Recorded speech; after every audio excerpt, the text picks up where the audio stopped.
Welcome friends, welcome to CDPO EO classes. CDPO మరియు EO ఎగ్జామ్స్కి prepare అవుతున్నటువంటి విద్యార్థులకు ప్రిపరేషన్ సులభతరం చేసేందుకు గాను సిడిపిఓ ఈఓ పేపర్ 2లో ఉన్నటువంటి అంశాలపై సిలబస్ అవగాహన కార్యక్రమాల్ని మనం యూట్యూబ్ ద్వారా చేసుకుందాం అనుకున్నాం కదా. అందులో భాగంగా ప్రీవియస్ వీడియోస్లో యూనిట్ 1, యూనిట్ 2, యూనిట్ 3 ఈ 3 యూనిట్స్కి సంబంధించి పుస్తకాలు ఏం చదవాలి, ఎలాంటి క్వశ్చన్స్ వస్తాయి, సిలబస్లో ఏమేమి అంశాలు ఉంటాయి అనేటువంటి విశ్లేషణ అటువంటి అంశాలను మన ఛానల్లో ప్లేలిస్ట్లో కూడా పెట్టడం జరిగింది. కింద డిస్క్రిప్షన్లో కూడా ప్లేలిస్ట్ మీకు అందుబాటులో ఉంటుంది. కింద డిస్క్రిప్షన్ చూడండి. డిస్క్రిప్షన్లో మన యాప్ డీటెయిల్స్ ఉంటాయి. అలాగే ఇంతకుముందు సిడిపిఓ ఈఓ మీద మనం ఈ ఛానల్లో చెప్పుకున్నటువంటి క్లాసులకు సంబంధించినటువంటి లింక్ ఉంటుంది, దాన్ని క్లిక్ చేయండి.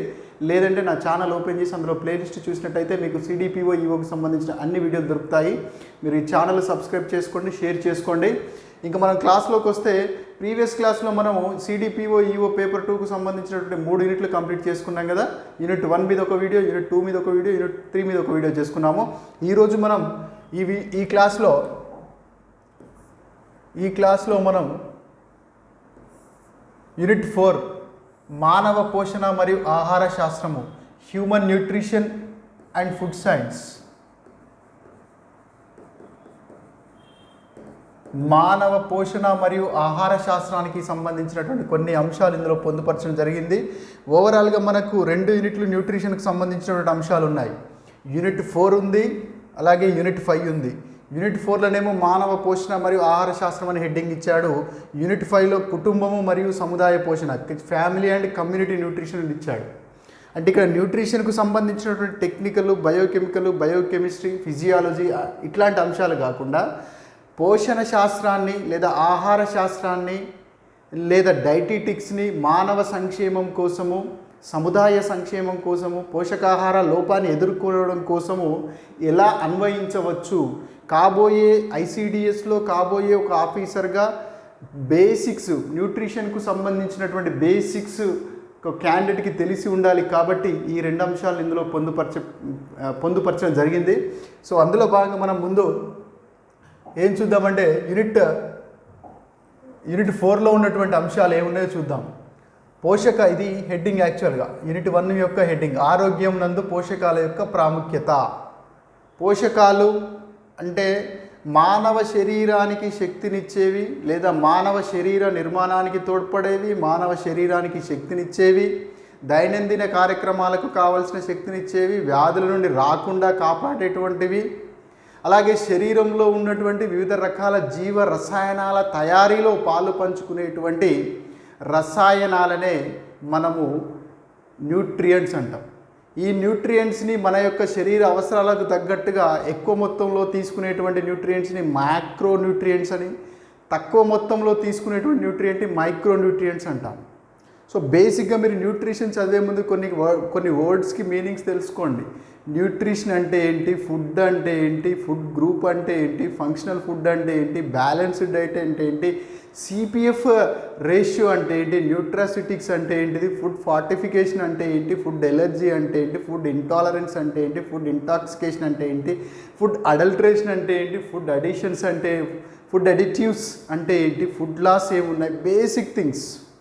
అండర్ న్యూట్రిషన్ అంటే ఏంటి, ఓవర్ న్యూట్రిషన్ అంటే ఏంటి, న్యూట్రిషనల్ ఇంబ్యాలెన్సెస్ అంటే ఏంటి, స్పెసిఫిక్ న్యూట్రిషన్ అంటే ఏంటి, మాల్ న్యూట్రిషన్ అంటే ఏంటి, శామ్ అంటే ఏంటి, మ్యామ్ అంటే ఏంటి, పిఎం అంటే ఏంటి, అండర్ వెయిట్ అంటే ఏంటి, స్టంటింగ్ అంటే ఏంటి, వాస్టింగ్ అంటే ఏంటి, సివియర్ స్టంటింగ్ అంటే ఏంటి, సివియర్ వాస్టింగ్ అంటే ఏంటి, ఇట్లాంటి RUTF ready to use therapeutic food, RUTF అంటే ఏంటి, ఇట్లాంటి బేసిక్ వర్డ్స్కి మీనింగ్ తెలుసుకునేటువంటి ప్రయత్నం చేయండి. ఈ యూనిట్కి నేను చెప్తున్నాను, చాలా మంచి బుక్ ఏంటంటే శ్రీలక్ష్మి మేడం గారు రాసినటువంటి బుక్ చాలా యూజ్ అవుతుంది. శ్రీలక్ష్మి మేడం గారు ఫుడ్ సైన్స్ బుక్ కానీ, న్యూట్రిషన్ బుక్ కానీ, మూడోది డైటీటిక్స్ అని ఉంది ఒక బుక్. ఈ 3 పుస్తకాలు శ్రీలక్ష్మి మేడం రాసిన పుస్తకాలు తీసుకోండి. దాంట్లో ఉన్నటువంటి డేటాని నేషనల్ ఇన్స్టిట్యూట్ ఆఫ్ న్యూట్రిషన్ వాళ్ళ వెబ్సైట్లోకి వెళ్ళి అప్డేట్ చేసుకోండి. ముఖ్యంగా మీకు మై ప్లేట్ గురించి నేషనల్ ఇన్స్టిట్యూట్ ఆఫ్ న్యూట్రిషన్ వాళ్ళ దాంట్లో ఉంటుంది. మై ప్లేట్ అనేది వాట్ ఇండియా ఈట్స్ అనేటువంటి రిపోర్టు 2020 సంవత్సరంలో రిలీజ్ అయింది. ఈ రిపోర్ట్లో వాట్ ఇండియా ఈట్ అనేటువంటి రిపోర్ట్లో my plate for the day అనేటువంటి కాన్సెప్ట్ని మనం ఇంప్లిమెంట్ చేసుకుంటున్నాం. దీన్ని మనకు my plate for the day అనే కాన్సెప్ట్ని ICMR NIN వాళ్ళు సూచించారు. దేని స్థానంలో? ఫుడ్ గ్రూప్ స్థానంలో, ఫుడ్ పిరమిడ్ స్థానంలో మనకు దీన్ని సూచించారు. సో మీరు Srilakshmi madam books English medium తీసుకొని దానికి NIN వాళ్ళ యొక్క డేటాని యాడ్ చేసుకొని దాంతోపాటు NFHSలో ఉన్నటువంటి స్టంటింగ్ డేటా NFH5లో ఉన్నటువంటి స్టంటింగు, వాస్టింగ్ డేటా, అండర్ న్యూట్రిషను, అలాగే ఒబేసిటీ రిలేటెడ్ ఇష్యూస్, దాంతోపాటు ఎనీమియా, ముఖ్యంగా ఎనీమియాకు సంబంధించిన అంశాలన్నీ కూడా NFHS5లో మనకు దొరుకుతాయి. ఇది ప్లస్ NIN డేటాని శ్రీలక్ష్మి మేడంలో ఉన్నటువంటి బేసిక్ డేటాని మీరు కాంప్రహెన్సివ్గా ఇంటిగ్రేట్ చేసుకొని చదివితే న్యూట్రిషన్లో ఒక్కో క్వశ్చన్ కూడా మీరు మిస్ అవ్వకుండా ఆన్సర్ చేయొచ్చు. సో ఇప్పుడు మనం చూద్దాము. జనరల్గా చూసినప్పుడు మనకు ఈ యూనిట్ నుంచి 10 యూనిట్లు ఉన్నాయి కాబట్టి మనకి 10 యూనిట్లలో ఈ యూనిట్ నుంచి ఒక 10 మార్కులు ఈజీగా మనం గెస్ చేయొచ్చు. అలాగే దీని నుంచి ఒక 10 మార్కులు, మొత్తం న్యూట్రిషన్ నుంచి 25 మార్కులు.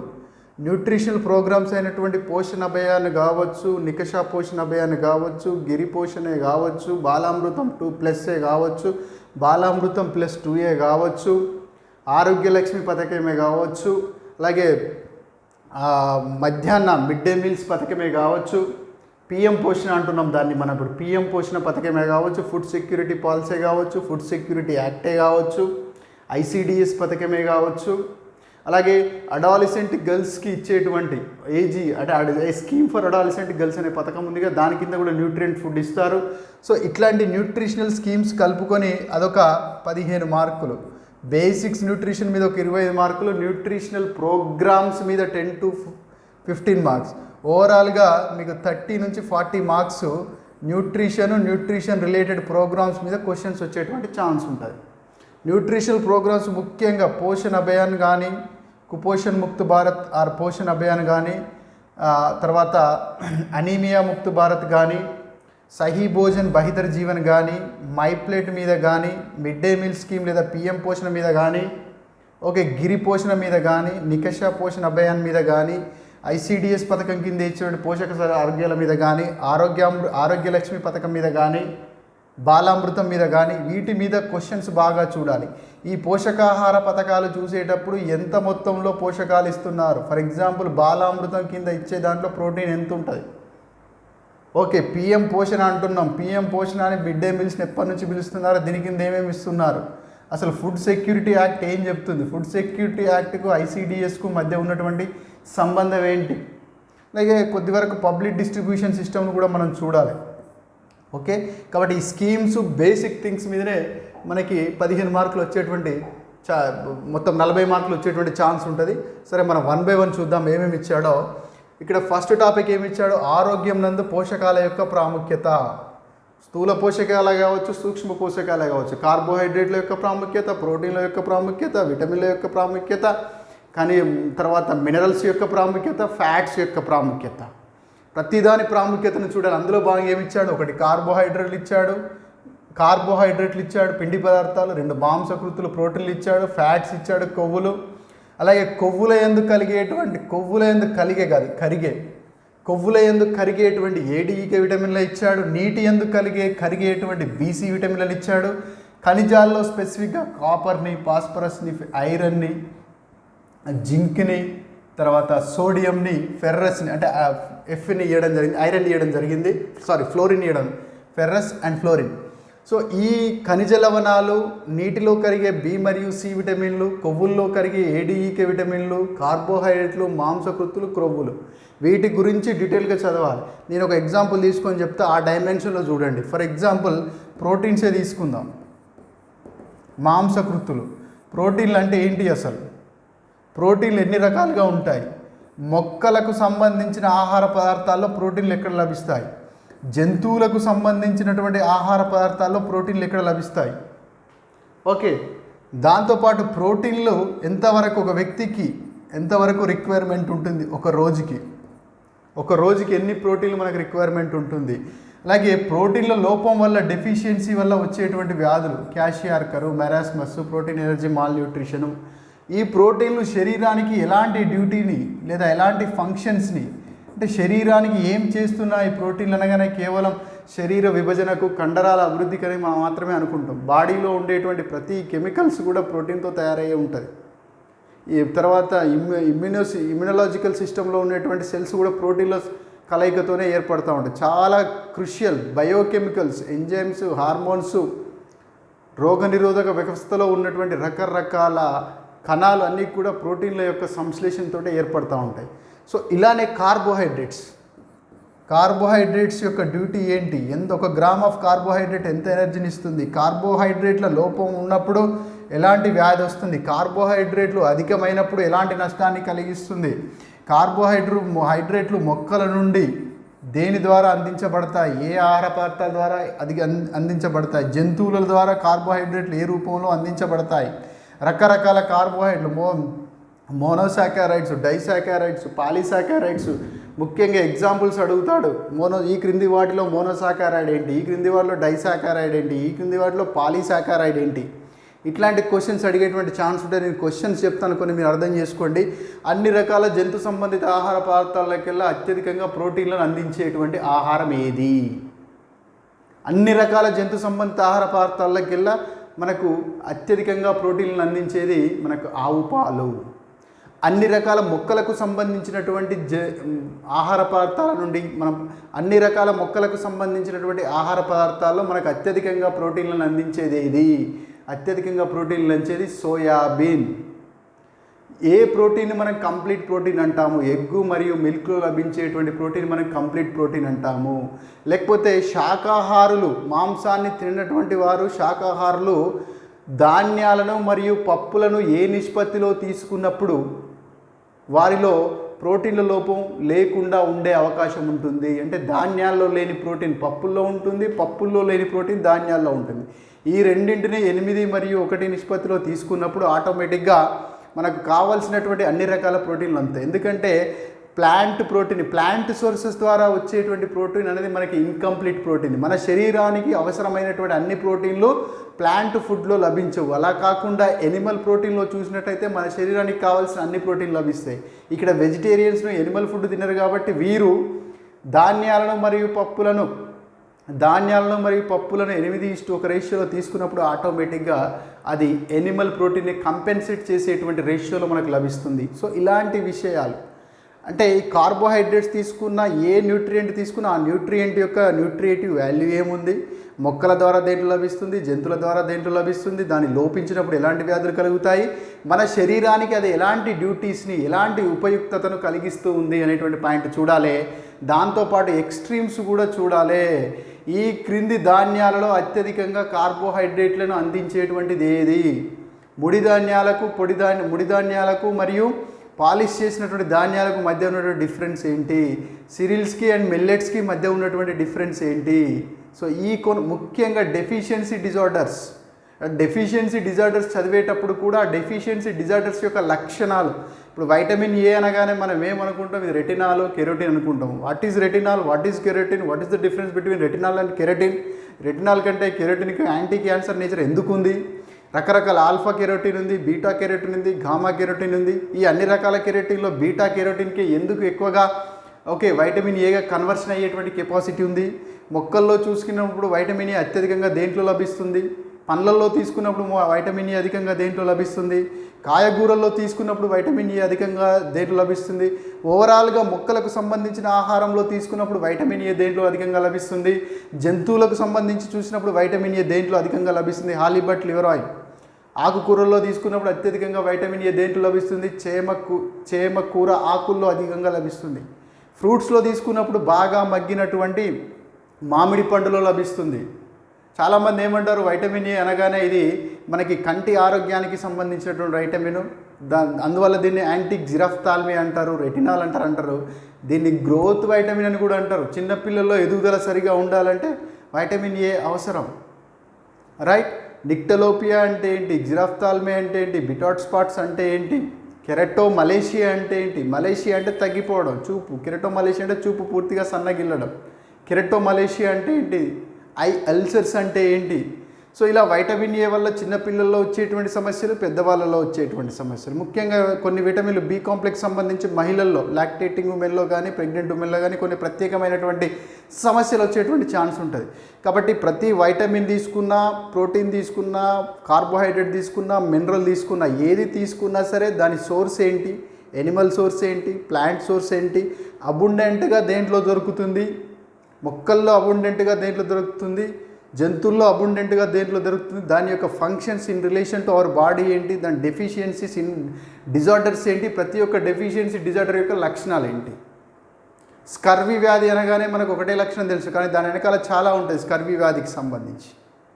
సో ఇలా విటమిన్ల గురించి చదివేటప్పుడు కొన్ని క్రేజీ క్వశ్చన్స్, మోరల్ విటమిన్ అంటే ఏంటి, సన్షైన్ విటమిన్ అంటే ఏంటి, ఫ్రీ విటమిన్ అంటే ఏంటి, చీపెస్ట్ వైటమిన్ అంటే ఏంటి, ఓకే బ్యూటీ వైటమిన్ అంటే ఏంటి, యాంటీ స్టెరిలిటీ వైటమిన్ అంటే ఏంటి, యాంటీ స్కర్వీ వైటమిన్ అంటే ఏంటి, బ్లూ వైటమిన్ అంటే ఏంటి, ఓకే ఆవు పాలు ఎందుకు పర్టికులర్గా ఆ కలర్లో లైట్ పింక్ కలర్లో ఆవు పాలు ఎందుకు ఉంటున్నాయి. అలాగే వైటమిన్ల గురించి చదివేటప్పుడు, పోషకాల గురించి కూడా చదివేటప్పుడు మనం గుర్తుపెట్టుకోవాల్సింది ఏంటంటే కుకింగ్ మెథడ్స్కి మరియు వైటమిన్స్కి మధ్య ఉన్నటువంటి సంబంధాన్ని మనం చూడాలి. మనం వండేటువంటి వంట విధానాన్ని బట్టి, మనం కూరగాయలను, ఆకుకూరలను కట్ చేసేటువంటి విధానాన్ని బట్టి కూడా పోషకాల లభ్యత ఉంటుంది.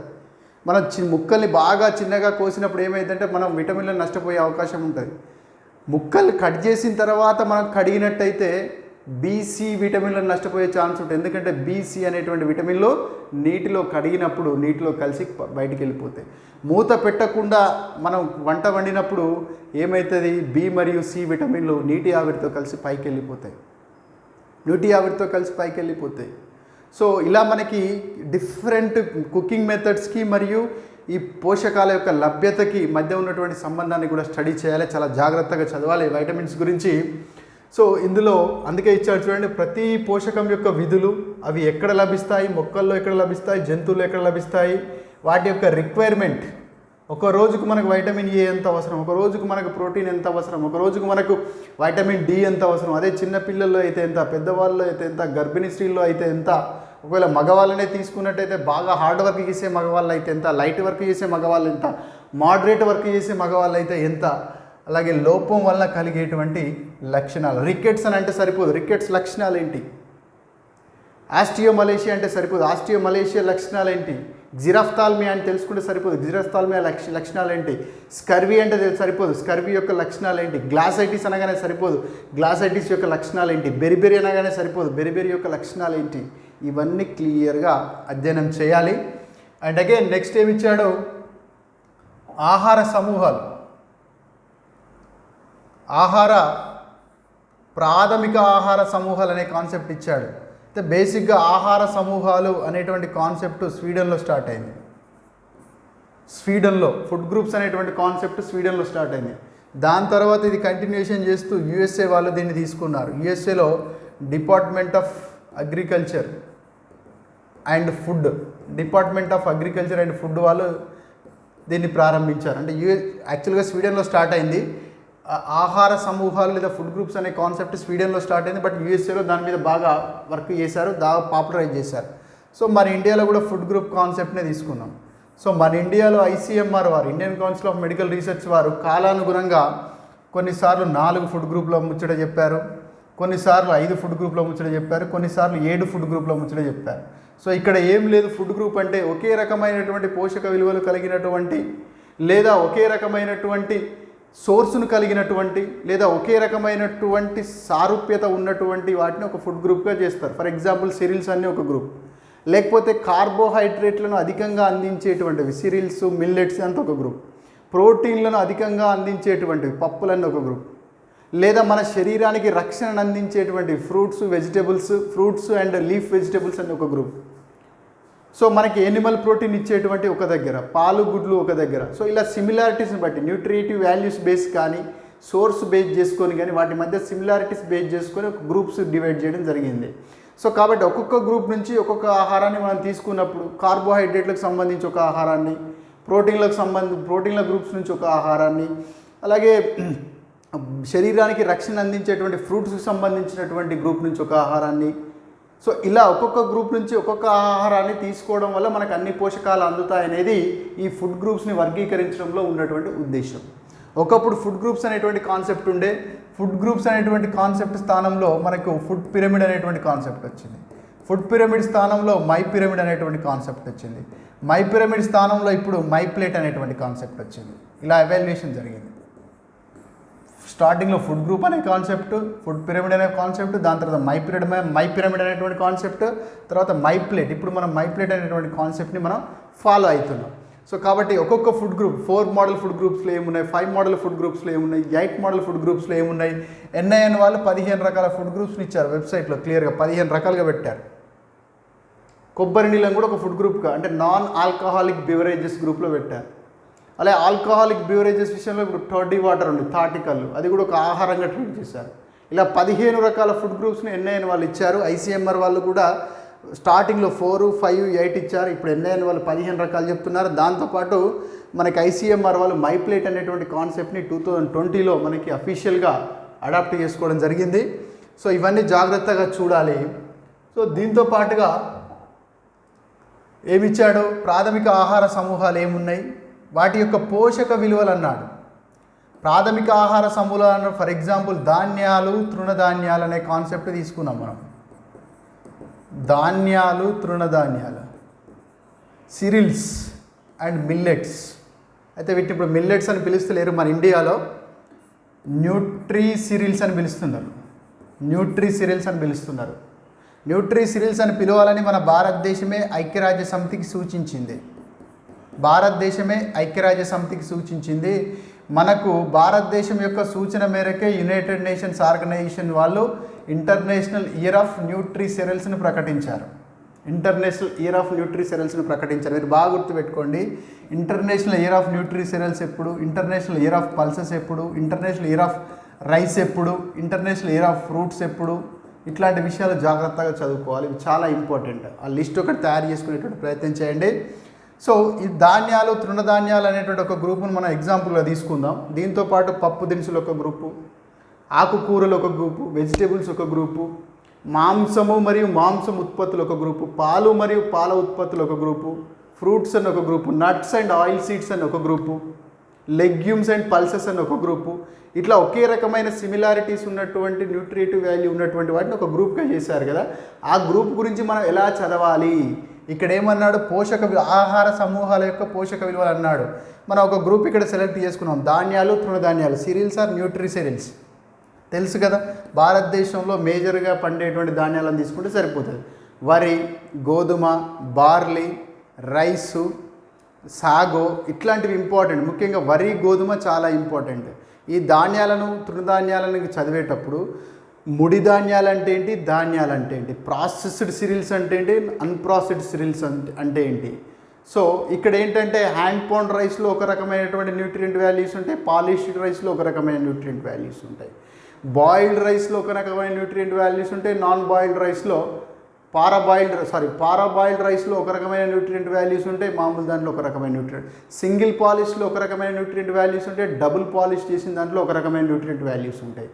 మనం ధాన్యపు గింజలు, ముఖ్యంగా ఇవన్నీ గింజల నుంచి వచ్చేటువంటివి, ధాన్యాలన్నీ కూడా గింజలు, గడ్డి గింజల నుంచి వచ్చేటువంటివి.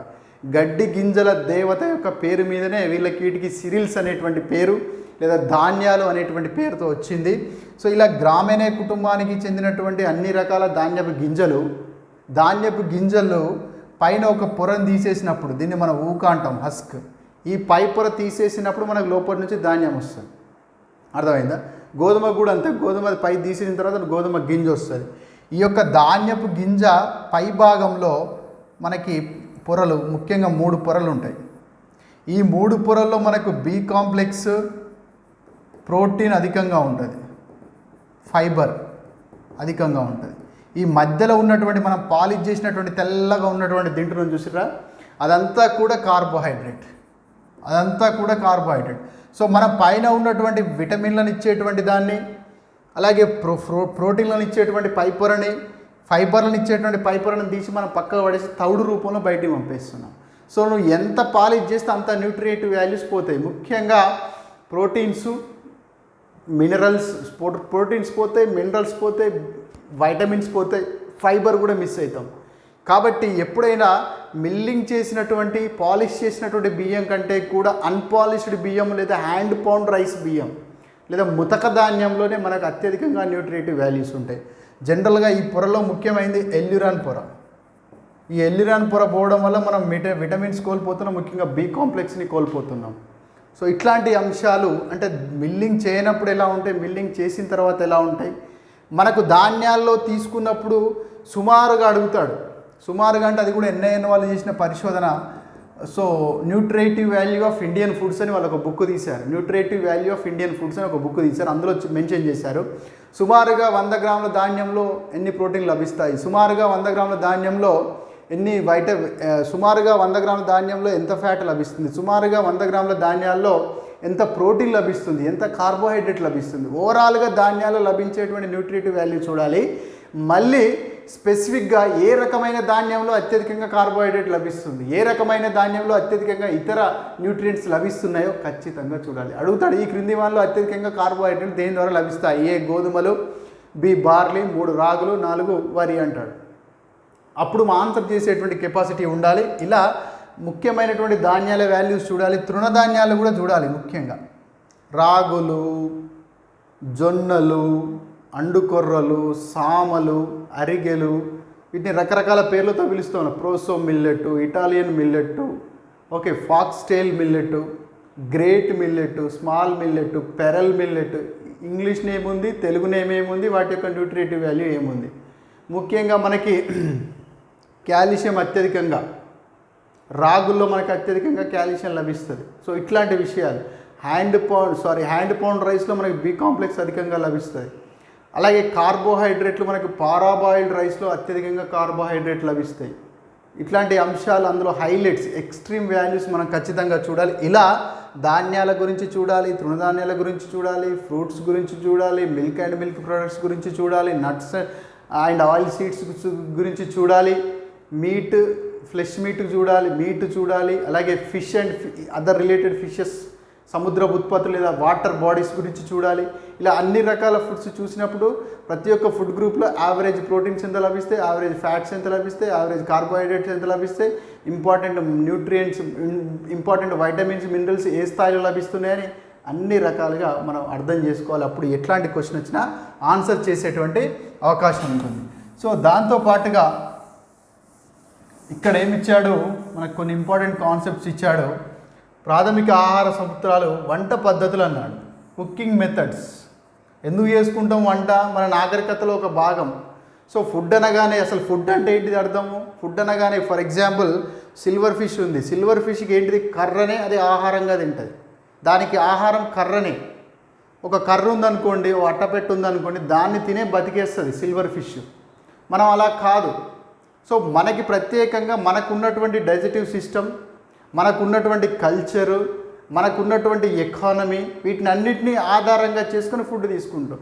Food is something which provides us nutrients and also which has compatibility with our digestive system. మన జీర్ణ వ్యవస్థకి తోటి కంపాటబిలిటీ ఉండాలా, మనకి పోషకాలను లభించేస్తే ఉండాలా. ఫర్ ఎగ్జాంపుల్ జంతువులు ఉన్నాయి, అవి రుమినియేటింగ్ యానిమల్స్. అవి ఆహారాన్ని తీసుకొని సెల్యులోజ్ని కూడా అరిగించుకోగలుగుతాయి. వాటి జీర్ణ వ్యవస్థ అలా ఉంది. సో మన జీర్ణ వ్యవస్థ ఎలా ఉందో దానికి తగ్గట్టుగా ఉన్నదాన్ని మాత్రమే మనం ఆహారంగా తీసుకుంటాం. గడ్డి జంతువులకు, పశువులకు ఆహారం అయితే, గడ్డి గింజలు మనకు ఆహారం అయితే. దీన్నే మనకు కంపాటబిలిటీ, అంటే మనకు పోషకాలను అందించాలి, మన జీర్ణ వ్యవస్థకి సరిపడేటువంటి రీతిలో ఉన్నటువంటి దాన్ని మనం ఫుడ్ అంటాం. దేన్ని పడితే దాన్ని ఫుడ్ అంటాం. అయితే ఫుడ్ను కాస్త డైరెక్ట్గా తీసుకోం, దాన్ని కొంచెం ప్రాసెసింగ్ చేస్తాం. వరి ఉంది, వరి నుంచి ధాన్యాన్ని చేస్తాం, ధాన్యాన్ని నుంచి పొడులు చేస్తాం, ఫ్లోర్స్ చేస్తాం, ధాన్య పిండి చేస్తాం, రకరకాల మార్గాలు దాన్ని పిండి వంటలుగా చేసుకుంటాం. సో ఈ క్రమంలో ఆహార పదార్థాలు పచ్చిగా తీసుకోవడం వల్ల లేదా రాగా తీసుకోవడం వల్ల కొన్నిటిని రా రూపంలో తీసుకుంటే మంచి మెరిట్స్ ఉంటాయి, కొన్నిటిని ప్రాసెస్ చేసిన తర్వాత తీసుకోవాలి. మోస్ట్ ఆఫ్ ద ఆహార పదార్థాలు ఇంట్లోనే ప్రాసెస్ చేసుకుంటాం, కొన్ని ఏమో రెడీమేడ్గా మనకు బయట నుంచి దొరుకుతాయి. సో ఈ ప్రాసెస్ చేసుకునేటువంటి క్రమంలో కడగడం వల్ల ఎలాంటి ఉపయోగాలు, నష్టాలు ఉన్నాయి, ముక్కలుగా కోయడం వల్ల ఎలాంటి నష్టాలు ఉన్నాయి, ఎలాంటి లాభాలు ఉన్నాయి, చిన్న ముక్కలుగా కోయడం వల్ల ఎలాంటి నష్టాలు ఉన్నాయి, లాభాలు ఉన్నాయి, పైన తొక్క తీయడం వల్ల ఎలాంటి లాభాలు ఉన్నాయి, నష్టాలు ఉన్నాయి, నీళ్ళలో నానబెట్టడం వల్ల ఎలాంటి లాభాలు ఉన్నాయి, నష్టాలు ఉన్నాయి, ఎండలో ఎండబెట్టడం వల్ల ఎలాంటి లాభాలు ఉన్నాయి, నష్టాలు ఉన్నాయి. అంటే ఆహార పదార్థాలను వంటకు సంసిద్ధం చేయడంలో భాగంగా ఉండేటువంటి రకరకాల పద్ధతులు ఏంటి, వాటి వల్ల లాభాలేంటి, నష్టాలేంటి. దాని తర్వాత వంట వండేటువంటి విధానంలో నూనె మాధ్యమంలో వండితే ఎలా ఉంటుంది, నీరు మాధ్యమంలో వండితే ఎలా ఉంటుంది, గాలి మాధ్యమంలో వండితే ఎలా ఉంటుంది, ఓకే, సగం ఫ్రై చేస్తే ఎలా ఉంటుంది, మొత్తం మునిగేలా ఫ్రై చేస్తే ఎలా ఉంటుంది, బాయిల్డ్ చేస్తే ఎలా ఉంటుంది, లేకపోతే ప్రెషర్ కుక్కర్లో వండినప్పుడు ఎలా ఉంటుంది, ఏ వంట పద్ధతి వల్ల ఎలాంటి మెరిట్స్ ఉన్నాయి, ఎలాంటి డిమెరిట్స్ ఉన్నాయి అనేటువంటి అంశాలన్నీ కూడా మనం ఇక్కడ చూడాలి. అలా వంట వండేటువంటి క్రమంలో ఆహారంలో వచ్చేటువంటి మార్పులు పోషకాలను కోల్పోవడం నియంత్రించడం. మనం వంట వండడం ఎందుకోసం, టెక్స్చర్ కోసం వండుతున్నాం, టేస్ట్ కోసం వండుతున్నాం, ఈజీగా డైజెస్ట్ కావడం కోసం వండుతున్నాము. ఇవన్నీ పరిణామ క్రమంలో వచ్చినాయి. ఈరోజు మనం సాంబార్ ఈరోజు వాడుతున్నాం, సాంబార్ ఎప్పుడో ఎవరో వెనకడ కనిపెట్టిన రోజు డే బై డే కొత్త కొత్త వంటలు కనిపెట్టుకుంటూ పోతున్నాం. అందులో మనకి ఇష్టమైంది, మన కల్చర్కి మీట్ అయింది, మన ఎకానమీకి మీట్ అయింది, మన టెంపరేచర్కి మీట్ అయింది, మన జియోగ్రఫికల్ అండ్ క్లైమాటిక్ కండిషన్స్కు సూటబుల్ ఉన్నటువంటి మనం వాడుతున్నాం. సో ఇలా చేసేటప్పుడు వైటమిన్లను ఏ రూపంలో నష్టపోతున్నాము, మినరల్స్ని ఏ రూపంలో నష్టపోతున్నాం, ఏ రకమైన వంట పద్ధతి వల్ల మనకు బీసీ విటమిన్లు నష్టపోకుండా ఉండగలుగుతాం, ఏ రకమైన వంట పద్ధతుల వల్ల ఏడీఈకే లాంటి విటమిన్లు నష్టపోకుండా ఉంటాం, ఏ రకమైనటువంటి వంట పద్ధతుల వల్ల మినరల్స్ని నష్టపోకుండా ఉండగలుగుతాం. ఇలా వంట వండేటప్పుడు అత్యధికంగా వేడికి గురి చేస్తున్నాం, వంట వండేటప్పుడు నీటికి ఎక్స్పోజ్ చేస్తున్నాం, వంట వండేటప్పుడు గాలికి ఎక్స్పోజ్ చేస్తున్నాం, వంట వండేటప్పుడు ప్రెషర్కు గురి చేస్తున్నాం. ఇలా రకరకాల వంట పద్ధతుల వల్ల మనం కొన్ని ఆహారంలో ఉన్నటువంటి పోషకాలను నష్టపోయేటువంటి అవకాశం ఉంది. కాబట్టి వాటిని ఎలా నియంత్రించాలి అనేది జాగ్రత్తగా ఇంపార్టెంట్. ఈ క్రింది ఏ వంట విధానం ద్వారా బీసీ విటమిన్లు ఎక్కువగా నష్టపోయే అవకాశం ఉందని అడగచ్చు. ఈ క్రింది విధానంలో ఏ వంట విధానం ద్వారా బి మరియు సి లాంటి విటమిన్లు అత్యల్పంగా నష్టపోయే అవకాశం కలదు. ఈ క్రింది వానిలో ఏది మెరుగైనటువంటి వంట తయారీ విధానం? చిన్న ముక్కలుగా కోయడం, పెద్ద ముక్కలుగా కోయడం, నీళ్ళల్లో నానబెట్టడం, కడగక ముందు కోసిన తర్వాత కడగడం, కడిగిన తర్వాత కొయ్యడం, ఇట్లా 4 ఇస్తాడు. మనకు చూస్తే సిల్లీగానే అనిపిస్తాయి, కానీ అవి చాలా కీలక పాత్ర వహిస్తాయి మన న్యూట్రిషన్ మెయింటైన్ చేయడంలో మరియు మార్కులు పొందడంలో కూడా. సో అలాగే ఆహారపు కల్తీ, ఫుడ్ అడల్టరేషన్, ఇది పెద్ద సమస్య భారతదేశంలో.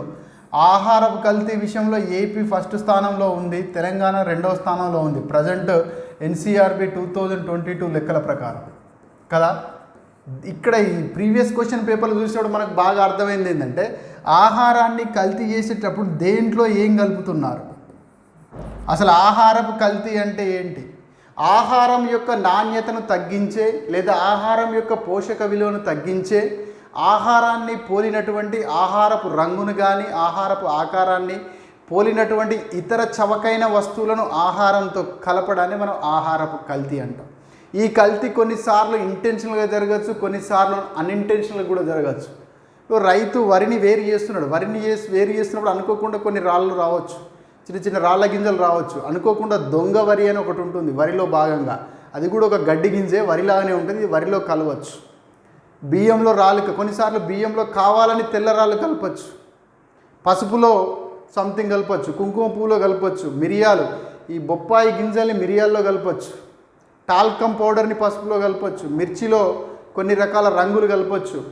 సో ఇలా డిఫరెంట్ ముఖ్యమైనటువంటి ఆహార పదార్థాలు పోయినసారి అడిగాడు, ఈ క్రింది వానిలో ఏ పదార్థాన్ని పసుపు నందు కల్తీగా కలుపుతారు, ఈ క్రింది వానిలో ఏ పదార్థాన్ని కారం నందు కల్తీగా కలుపుతారు, ఈ క్రింది వానిలో తేనె నందు కల్తీగా కలిపేటువంటి ఆహారం ఏంటి, ఈ క్రింది వానిలో వరిలో కల్తీగా కలిపేటువంటి ఆహారం ఏంటి, ఈ క్రింది వానిలో టీ పౌడర్లో కల్తీ కలిపేదండి, చింతగింజల పొడిని టీ పౌడర్లో కల్తీగా కలుపుతారు. ఒక లిస్ట్ ఉంటుంది, ఏ ఆహారంలో ఏది కల్తీ చేస్తారు, అది బేసిక్ థింగ్స్. ఒక 2 నిమిషాలు చూస్తే అర్థమవుతుంది, దాన్ని చూడాలి మీరు, 2 నిమిషాలు అర్థమైపోతుంది. సో అది చూడాలి. అండ్ అగైన్ చట్టాలు ఏమేమి ఉన్నాయి, ఫాసీ యాక్టే కావచ్చు, అగ్మార్క్ చట్టాలే కావచ్చు, ఆహార కల్తీ రూల్సే కావచ్చు, ఫ్రూట్స్ అండ్ ఫ్రూట్స్ ప్రొడక్ట్స్ సంబంధించినటువంటి కొన్ని ఆర్డర్స్ ఉన్నాయి, ఆర్డర్సే కావచ్చు. అలాగే కన్జ్యూమర్ ప్రొటెక్షన్ యాక్ట్ కూడా చూడాలి. ముఖ్యంగా ఫాసీ మీద క్వశ్చన్ వచ్చేటువంటి ఛాన్స్ ఉంటుంది, అగ్మార్క్ మీద క్వశ్చన్ వచ్చేటువంటి ఛాన్స్ ఉంటుంది. ఆహారపు చట్టాలు సంవత్సరాలతో పాటు వాటికి సంబంధించిన ఆర్డర్స్తో పాటు ఆహారపు కల్తీ చేస్తే పడేటువంటి పనిష్మెంట్కు సంబంధించిన అంశాలు కూడా చూడాలి. సో అనదర్ ఇంపార్టెంట్ ఏరియా ఏంటంటే న్యూట్రాస్యూటికల్స్ అని ఇంకో టాపిక్ ఇచ్చాడు. న్యూట్రాస్యూటికల్స్ అంటే ఫార్మాస్యూటికల్స్ కాదు, న్యూట్రాస్యూటికల్స్ అంటే అర్థం ఏంటంటే తెలుగులో ఔషధ గుణాలు కలిగిన పోషకాలు. ఔషధ గుణాలు కలిగిన పోషకాలు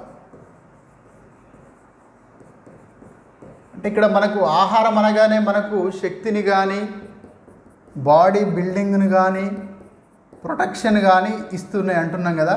సో ఈ ప్రొటెక్షన్ ఇచ్చేటువంటి క్రమంలో భాగంగా మనకు అవి వ్యాధులను అరికడతాయి. అంటే దీర్ఘకాలంలో ఫ్యూచర్లో వ్యాధులు రాకుండా మనల్ని కాపాడుతాయి. ఫర్ ఎగ్జాంపుల్ ఒమేగా-3 ఫ్యాటీ యాసిడ్స్ని తీసుకున్నాం. ఈ ఒమేగా-3 ఫ్యాటీ యాసిడ్స్ ఫ్యూచర్లో మనకు గుండె నొప్పి రాకుండా, కరోనరీ హార్ట్ డిసీజ్ రాకుండా, రక్త ప్రసరణ వ్యవస్థ సరిగా ఉండే విధంగా, ఒబేసిటీ రాకుండా కాపాడుతుంది. కొన్ని రకాల ముఖ్యంగా vitamin A, vitamin D, vitamin C ఇవి యాంటీ క్యాన్సర్ గుణాలను కలిగి ఉన్నటువంటివి. పసుపు ఉంది మనకు, యాంటీ క్యాన్సర్గా పనిచేస్తుంది, యాంటీ ఫంగల్గా పనిచేస్తుంది. లైకోపిన్ ఉంది, కెరోటిన్ ఉంది, బీటా కెరోటిన్ ఉంది, ఆల్ఫా కెరోటిన్ ఉంది, గామా కెరోటిన్ ఉంది, గ్జాంథోఫిల్స్ ఉన్నాయి. ముఖ్యంగా ప్లాస్టిడ్స్ ఆహారంలో, ముఖ్యంగా మొక్కలకు సంబంధించినటువంటి ఆహార పదార్థాల్లో మంచి రంగును కలిగి ఉండేటువంటి ప్లాస్టిడ్స్ అవి, అందులో ఉండేటువంటి రకరకాల కెరోటినాయిడ్స్కి సంబంధించినటువంటి కెమికల్స్ అన్నీ కూడా మనల్ని కొన్ని రకాల వ్యాధుల బారిన పడ్డ తర్వాత మనల్ని కవర్ చేస్తాయి. కొన్నిసార్లు వాటిని దీర్ఘకాలం పాటు కంటిన్యూస్గా వాడడం వల్ల కొన్ని వ్యాధులకు గురి కాకుండా ఆపుతాయి. ముఖ్యంగా దీర్ఘకాలంలో వ్యాధులకు గురి కాకుండా మనల్ని కాపాడేటువంటి ఆహారాన్ని మనం ఫంక్షనల్ ఫుడ్ అని కూడా అంటాం, ప్రకార్యాత్మక ఆహారాలని కూడా అంటాం, ఫంక్షనల్ ఫుడ్ అంటాం. సో కాబట్టి కొన్ని మనకు జనరల్గా డాక్టర్ కూడా చెప్తాడు, ఏదైనా ప్రాబ్లం ఉన్నప్పుడు, డిసీజ్ ఉన్నప్పుడు ఈ ఫుడ్ ఎక్కువ తినండి, ఆ ఫుడ్ ఎక్కువ తినండి. అంటే కొన్ని రకాల ఆహారాలు సహజ సిద్ధంగానే ఔషధ గుణాలను కలిగి ఉంటాయి. ఆ ఔషధ గుణాలను కలిగి ఉన్నటువంటి ఆహారాలు ఏంటి? మీకు ఒక ఎగ్జాంపుల్ చెప్పిన, పసుపు ఒక పెద్ద న్యూట్రాస్యూటిక్, వైటమిన్ సి కూడా ఒక న్యూట్రాస్యూటిక్. సో ఇట్లాంటివి ఏమున్నాయో మనం క్లియర్గా చూడాలి. సో దాంతోపాటు అనదర్ ఇంపార్టెంట్ ఏరియా ఇందులో ఉంది. So this is food fortification లేదా ఫుడ్ ఫోర్టిఫికేషన్, ఆహారాన్ని పోషకవంతం చేయడము. అంటే సహజ సిద్ధంగా ఫర్ ఎగ్జాంపుల్ వరి ఉందనుకోండి, వరిలో మనకు ఇన్విజిబుల్ ఫ్యాట్స్, చాలా తక్కువ మొత్తంలో ఫ్యాట్స్ ఉంటాయి. వరిలో మనకు అత్యధికంగా కార్బోహైడ్రేట్స్ లభిస్తాయి. వరిలో కొంచెం అత్యల్పంగా కొన్ని ప్రోటీన్స్ కూడా లభిస్తాయి, వైటమిన్స్ కూడా లభిస్తాయి, బి కాంప్లెక్స్ సంబంధించినవి. అయితే మనం ఏం చేస్తున్నాం, వరి పైన ఉన్నటువంటి పొరను బాగా తీసేస్తున్నాం. అందువల్ల ఇక్కడ వైటమిన్స్ మిస్ అవుతున్నాం, ప్రోటీన్స్ మిస్ అవుతున్నాము, అలాగే కొన్ని ఫ్యాట్స్ కూడా మిస్ అవుతున్నాం, కేవలం కార్బోహైడ్రేట్లే తీసుకుంటున్నాం. భారతదేశంలో అత్యధిక శాతం మంది వరి తీసుకొని, గోధుమ తీసుకొని జీవిస్తారు. సో అట్లాంటి క్రమంలో మనం వరిని తీసుకుంటున్నాం కాబట్టి వరిలో మనకు వైటమిన్ ఏ లభిస్తలేదు, వైటమిన్ ఏ లోపం ఉంది. సహజ సిద్ధంగా వరిలో లేనటువంటి వైటమిన్ ఏని వరిలో చొప్పించడం, లేదా కొన్ని రకాల మనం చూస్తాం, మనం నూనె ప్యాకెట్లు ఉంటాయి కదా, నూనె ప్యాకెట్స్ అడ్వర్టైజ్మెంట్స్ వస్తాయి. కవిత చెప్తే కరెక్ట్ అని ఒక అడ్వర్టైజ్మెంట్ కూడా వస్తుంది.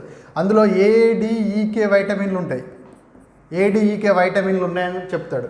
అలాగే పాలను తీసుకున్నప్పుడు కూడా ఏడిఈకే ప్లస్ ఎఫ్, అంటే దాని అర్థం ఏంటంటే ఏదైనా ఒక ఆహార పదార్థంలో దాని యందు లభించని లేదా దాని యందు అత్యల్పంగా ఉన్నటువంటి పోషకాలను స్థానంలో దానికి అదనంగా బయటి నుంచి మనం పోషకాలను కలపడాన్ని, దాని నుండి అధికంగా, ఫర్ ఎగ్జాంపుల్ ఇప్పుడు ఆయిల్స్ ఉన్నాయనుకోండి, ఆయిల్లో వైటమిన్ ఏ, డి ఉంటుంది సహజ సిద్ధంగానే, ఈ కూడా ఉంటుంది.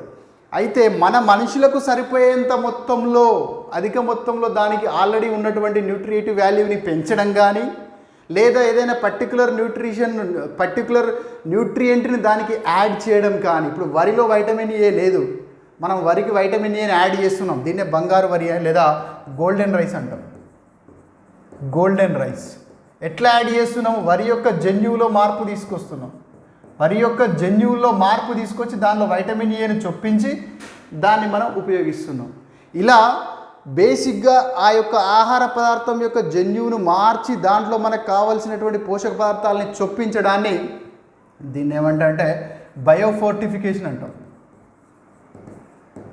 బయోఫోర్టిఫికేషన్ అంటాం దీన్ని, బయోఫోర్టిఫికేషన్.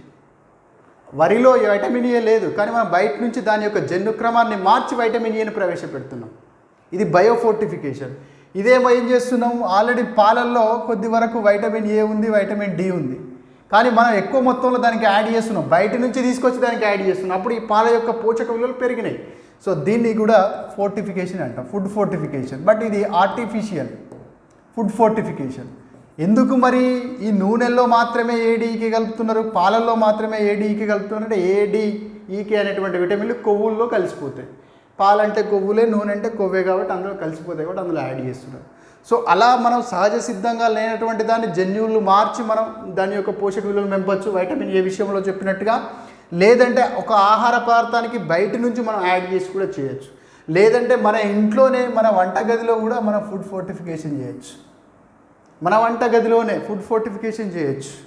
సో 4 రకాల ముతక ధాన్యాలు, పప్పులు అన్నిటిని కలిపేసినప్పుడు ఆటోమేటిక్గా వచ్చేటువంటి ఆ పిండి చాలా బలవర్ధకంగా ఉంటుంది. సో కాబట్టి ఆహారాన్ని బలవర్ధకం చేయడం వల్ల వచ్చేటువంటి లాభాలు ఏంటి, దాన్ని ఏ రూపంలో మనం పోషకవంతం చేయొచ్చు అనేటువంటి అంశాలు ఇక్కడ మనం జాగ్రత్తగా చూడాలి. ముఖ్యంగా ఈ పాయింట్ ఆఫ్ వ్యూలో బంగారు వరిని బాగా అర్థం చేసుకోండి. బంగారు వరి చాలా ఇంపార్టెంట్. గోల్డెన్ రైస్ క్వశ్చన్ కూడా వచ్చేటువంటి ఛాన్స్ ఉంటుంది గోల్డెన్ రైస్ మీద. So another important one is, so these are the important areas. ఇందులో దీనికి మీరు చూడాల్సింది శ్రీలక్ష్మి మేడం బుక్ ఒకటి చాలా బాగా పనిచేస్తుంది, NIN వాళ్ళ వెబ్సైట్ ఒకటి పనిచేస్తుంది. ఇదంతా మేము చదవలేము, మోస్ట్లీ తెలుగు మీడియంలో నోట్స్ ఉండడం అనేది చాలా తక్కువ. దీనికి నేను చదవలేను అనుకుంటే మన బుక్ ఉంది కదా, నిర్వాణ పబ్లికేషన్స్ వాళ్ళ బుక్లో నేను రాసింది, డాక్టర్ శ్రవణ్ శ్రీరామ్ రాసినటువంటి బుక్ మార్కెట్లో ఉంది. అది చాలామంది పిల్లలకి రీచ్ అయింది. ఆల్మోస్ట్ ఈరోజు కూడా డిస్ట్రిక్ట్ క్వార్టర్లోకి వెళ్ళిపోయింది. ఆల్మోస్ట్ ఫస్ట్ ప్రింట్ క్లోజ్కి వచ్చింది, మళ్ళీ నెక్స్ట్ ప్రింట్ వేయాల్సినటువంటి అవసరం కూడా ఏర్పడుతూ ఉంది. నా బుక్లో ఇవన్నీ కూడా శ్రీలక్ష్మి మేడం బుక్స్ రెఫర్ చేసి, NIN వెబ్సైట్ రెఫర్ చేసి, ICMR వెబ్సైట్ రెఫర్ చేసి దాని ఆధారంగా రాసినటువంటి న్యూట్రిషన్కి సంబంధించి నా బుక్లో ఉన్నటువంటి ప్రతి వాల్యూ కూడా నేను రెఫరెన్స్ చేయగలుగుతాను. అందులో నేను మెన్షన్ కూడా చేయడం జరిగింది. సో కాబట్టి ఇంకెవరైనా క్లాస్ మేము సొంతగా చదువుకోలేము, బుక్ చూసినా అర్థం కావట్లేదు అనుకున్నప్పుడు మీరు చేయాల్సింది ఏంటంటే కింద శ్రవణ్ సోషియాలజీ యాప్ను డౌన్లోడ్ చేసుకోండి. శ్రవణ్ సోషియాలజీ యాప్ను డౌన్లోడ్ చేసుకున్నప్పుడు అందులో మీకు TSPSC CDPO ఉంటుంది, AP CDPO ఉంటుంది. TSPSC CDPO వాళ్ళ TSPSC వాళ్ళు TSPSC CDPO మీద క్లిక్ చేసినప్పుడు మీకు బై నౌ అనే ఆప్షన్ వస్తుంది. సో అందులో బై నౌ మీద ప్రెస్ చేస్తే ఆటోమేటిక్గా మీకు బై ఆప్షన్ వస్తుంది. అందులో రికార్డింగ్ వీడియోస్, మొత్తం సిలబస్ మీద రికార్డింగ్ వీడియోస్ ఉన్నాయి, న్యూట్రిషన్ మీద కూడా రికార్డింగ్ వీడియోస్ ఉన్నాయి, ఇంకా లేటెస్ట్ అప్డేట్ వీడియోస్ కూడా మీకు రావడం జరుగుతుంది. మీకు ఏమైనా డౌట్స్ ఉంటే కూడా మీ డౌట్స్ క్లారిఫికేషన్ కోసం కూడా ఇంటరాక్టివ్ సెషన్ కూడా పెట్టుకోవడం జరిగింది. కాబట్టి ఈ అంశాలు జాగ్రత్తగా చదవండి. అట్లీస్ట్ 10 నుంచి 12 మార్కులు ఈ యూనిట్ నుంచి వచ్చే ఛాన్స్ ఉంది.